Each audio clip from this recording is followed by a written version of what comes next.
वर्तमान में यह व्यवस्था है कि जब तक आप अपने हक के लिए आवाज नहीं उठाओगे, जब तक आप बात नहीं करोगे, आपकी बात को नहीं सुना जाएगा। उत्तर प्रदेश टीजीटी पीजीटी की परीक्षा की तिथि घोषित नहीं हुई थी, उसको लेकर के खूब जबरदस्त तरीके से ट्रोल किया गया, अलग अलग सोशल मीडिया पर ट्रोल किया गया। तो उन्होंने नवंबर और दिसंबर में टीजीटी पीजीटी की डेट उन्होंने दे दी, उत्तर प्रदेश शिक्षा सेवा चयन आयोग ने। और अब एक ऐसा ही जो गड़बड़ी चल रही है, एक ऐसा ही सिरदर्द जो आप सभी को और हम सबको दे दिया है लोक सेवा आयोग ने, वो है आपकी वर्तमान उत्तर प्रदेश एलटी ग्रेड की भर्ती परीक्षा। तो अब इस पर भी मैं इस पे प्रॉपर तरीके से आपने देखा होगा, तो अपने इस चैनल रैंकर्स टीचिंग एग्जाम पर मैं ऑलरेडी दो वीडियोस इसको लेकर के बना चुका था, आपने देखा होगा, जिसमें मैंने भर्ती नहीं विवाद निकाला, यह वीडियो मैंने बताया। फिर मैंने मेंस नहीं होगा, मेंस में डिस्क्रिप्टिव नहीं होगा, इस वीडियोस को लेकर के मैंने बात की गई। अब मुद्दा है इस बात को लेकर के सटीकता से बात करने का कि भैया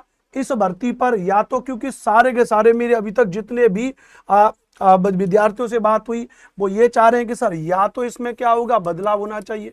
या तो इसमें क्या होना चाहिए भैया, या तो इसमें बदलाव होना चाहिए कि भैया एलटी ग्रेड में आप क्या लगा दो भैया, एलटी ग्रेड से मेंस रखना है तो रख लो, लेकिन उसको एमसीक्यू बेस्ड करना है, उसको डिस्क्रिप्टिव नहीं रहने देंगे। कायदे से मैं भी इसके पक्ष में हूं कि डिस्क्रिप्टिव नहीं होना चाहिए। आप लोगों की क्या राय है, साथ साथ ऑफलाइन में कमेंट भी करते रहा करो, ताकि हम आपके कमेंट को पढ़ के अंदाजा हो जाएगा कि आप किस दिशा में जा रहे हो, हम आपको उसी तरीके से सपोर्ट करेंगे। तो उसको लेकर के मैंने आखिरी बार ये कहा था, मैंने लोक सेवा आयोग को भी कहा भैया, मैंने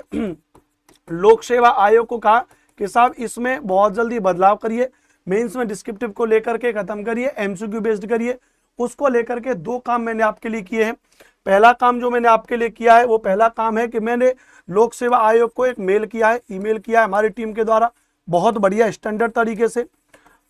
तरीके से कई मेल किए, एक दो नहीं कई मेल किए, ध्यान रखना भैया, कई उनको मेल किए और उनसे जवाब मांगे भैया कि आखिरकार इस चीज को करने के पीछे की वजह क्या है और क्या आप इसमें बदलाव कर रहे हैं या नहीं कर रहे हैं, और नहीं कर रहे हैं तो फिर इस बात को लेकर के अगला जो हमारे पास है वो है हम कोर्ट जाएंगे इसको लेकर के भैया, कोर्ट में इस बात को लेकर के मेरे अगला जो मेरा स्टेप है वो यही है कि भैया इसको लेकर के कोर्ट में एक पिटीशन दायर करेंगे भैया, और प्रॉपर तरीके से इसको लेकर के मैं एक काम करने वाला हूं, आपके साथ में एक फॉर्मेट पूरा शेयर करूंगा, जिस फॉर्मेट में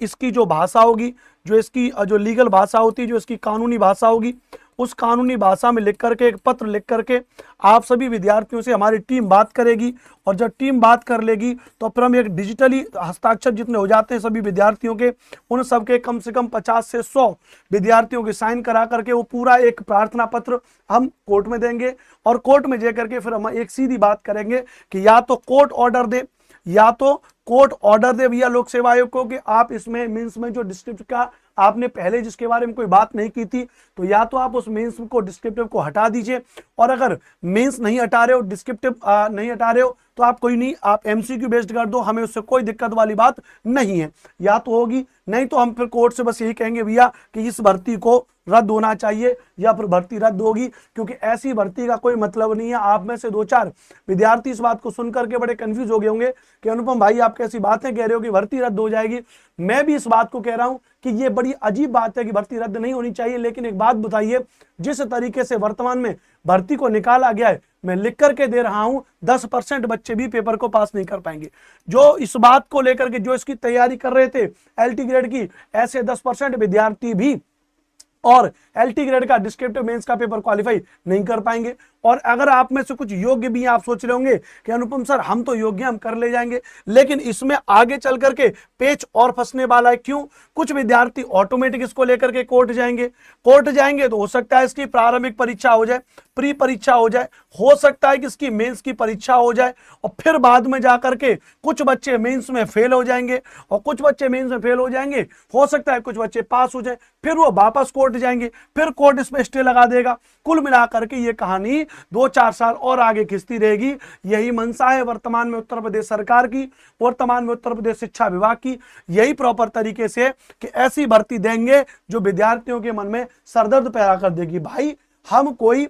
उस तरीके से आपके सामने डिमांड नहीं रख रहे हैं, हमने कभी भी जीआईसी को लेकर के आपके सामने डिमांड नहीं रखी कि उसमें मेंस मत लीजिए। एक विषय विशेष का टीचर आप बना रहे हो, खूब उसका लीजिए, इंटर कॉलेज में पढ़वाने के लिए ले लो, मेंस ले लो, कोई दिक्कत नहीं। बट क्योंकि हमेशा से जीआईसी पिछली बार भी मेंस हुआ, 2021 में भी मेंस हुआ, कोई दिक्कत नहीं है, इस बार भी 2025 में मेंस होगा, हमें कोई दिक्कत नहीं है। लेकिन क्योंकि आपने लास्ट में 2018 में एलटी ग्रेड का जो पेपर लिया वो आपने एमसीक्यू बेस्ड लिया, इस बीच में आपने जुलाई 2025 तक, मैं कह रहा हूं कि 10 जुलाई 2025 तक आपने उससे पहले कभी इसके बारे में चर्चा नहीं चलाई, कोई आपने ऑफिशियल बयानबाजी नहीं किया कि मेंस जो पेपर हम लेंगे डिस्क्रिप्टिव लेंगे। कुछ अखबारों के माध्यम से खबर छपती रही कि मेंस होगा, साक्षात्कार होगा। आपने अच्छा, हमने फिर इस बात को सुन लिया, चलो मेंस होगा तो हो सकता है एमसीक्यू बेस्ड आप पेपर में हिंदी का पेपर ऐड करके, सब्जेक्ट का पेपर ऐड करके आप लोगे, लेकिन आपने उसको डिस्क्रिप्ट कर दिया। तो ये चीजें बहुत गलत है, ये चीज नहीं होनी चाहिए। तो इसको लेकर के या तो मेरा अगला जो आपके हित में स्टेप है वो यही है कि मेरी टीम लोक सेवा आयोग को मेल कर रही है, अलग अलग ईमेल से हमने लोक सेवा आयोग को मेल किया है, तो या तो अब उसका जवाब आएगा या तो अब अगले 1-2 दिन में ईमेल का जवाब आएगा। और अगर ईमेल का जवाब नहीं आ रहा है तो फिर आखिरी ऑप्शन जो मेरे पास बचा है, जो मैं आपके लिए करने वाला हूं, प्रॉपर हम लोग एक लीगल वाली भाषा में एक अपना प्रार्थना पत्र टाइप करवाएंगे और सभी कुछ विद्यार्थियों, खास से आप सभी विद्यार्थी कमेंट बॉक्स में कमेंट करिएगा आप में से कौन मेरे साथ में जुड़ा हुआ है। मेरे साथ में आप लोग साइन करोगे और मैं इस पे साइन करूंगा, आप भी विद्यार्थियों से साइन करवा के एक पूरा प्रार्थना पत्र तैयार करवा के फिर मेरे पास आखिरी ऑप्शन ये बचा है कि मैं कोर्ट जाऊंगा और इस बात को लेकर के उनसे निवेदन करूंगा माननीय न्यायाधीश महोदय से कि भैया इस पे संज्ञान लिया जाए और जिस तरीके से लोक सेवा आयोग ने हजारों लाखों विद्यार्थियों के साथ में जो गलत कर रहे हैं भर्ती के नाम पर, जो सरदर्द उन्होंने बच्चों के दिमाग में दे दिया है, इस पर बहुत जल्दी विचाराधीन किया जाए। और अगला जो काम अगर नहीं हुआ तो फिर एक ही होगा, हम इस पर धरना प्रदर्शन भी करेंगे, चाहे लाठीचार्ज हो। जिस तरीके से दिल्ली में एसएससी और तमाम भारतवर्ष के शिक्षकों को दौड़ाया गया, उनके खिलाफ बड़ी जो है कि ऐसा घिनौना कार्य इस तरीके से किया गया जिसकी उम्मीद नहीं की जा रही थी वर्तमान सरकार से, चाहे हमारे खिलाफ वो हो, इलाहाबाद प्रयागराज में लोक सेवा आयोग के हेडक्वार्टर के आगे हम लोग धरना देंगे, चाहे लाठीचार्ज हो, चाहे पुलिस हमको पकड़ ले, चाहे हमारे खिलाफ सम्मन हो, थाना जाने पड़े, हम हर वो काम करेंगे। हम आपके साथ में खड़े हैं। मैं अनुपम भारद्वाज आपका हर एक स्तर पे साथ दूंगा, आप निश्चिंत रहिए। मेरा हौसला अफजाई करते रहिएगा। कमेंट बॉक्स में अपना सराहना मुझे जरूर करिएगा, अपनी बात लिखिएगा, ताकि आपकी कमेंट को पढ़ के मुझे कुछ लगे कि जिस तरीके से मेरे अंदर जोश है एलटी ग्रेड की भर्ती परीक्षा में डिस्क्रिप्टिव में हटाने का, मेंस में, वही जोश आपके अंदर भी है। कमेंट करिएगा। और अगर मेरे को आप नहीं जानते उससे पहले तो मेरा नाम अनुपम भारद्वाज है, एसएसटी पढ़ाता हूं, एसएसटी भाई अनुपम सर के नाम से यूट्यूब पे सर्च कर सकते हो, मेरी क्लास भी आपको मिल जाएंगी। और आप मेरे इस चैनल को, रैंकर्स टीचिंग एग्जाम चैनल को सब्सक्राइब भी कर सकते हो, ताकि यह मेरा परिवार थोड़ा और बड़ा होगा और मैं अधिक से अधिक विद्यार्थी मेरे सेशन से जुड़ेंगे। इस सेशन को शेयर कर दीजिएगा और ताकि अधिक से अधिक विद्यार्थी जुड़ेंगे तो मैं और उनके हक की बात सामने करता रहूंगा। ये ध्यान रखना, इस वक्त संपूर्ण यूट्यूब पर कोई भी एलटी ग्रेड का टीचर, कोई भी जीआईसी का टीचर इस बात का विरोध नहीं कर रहा है कि एलटी ग्रेड में डिस्क्रिप्टिव पेपर नहीं होना चाहिए। सब लगे अपने पेड कोर्स बेचने के लिए। तो चयन आपको करना है कि क्या आप उनका पेड कोर्स लेकर के उनका साथ दे रहे हैं, या हम जो पेड कोर्स नहीं सेल कर रहे हैं यूट्यूब पर आपको पढ़ाने की बात करें और आपके हक की बात करें। आप किधर जाना चाह रहे हैं कमेंट बॉक्स करके हमको बताइए। जय हिंद, नमस्ते, नमस्कार। मेरा नाम अनुपम भारद्वाज है। अपनी बातें, अपने विचार आपके साथ मैंने साझा कर दिए। कुछ गलत बोला हो तो माफी चाहूंगा, और सच बोला है, आपके हक की बात अगर मैंने की है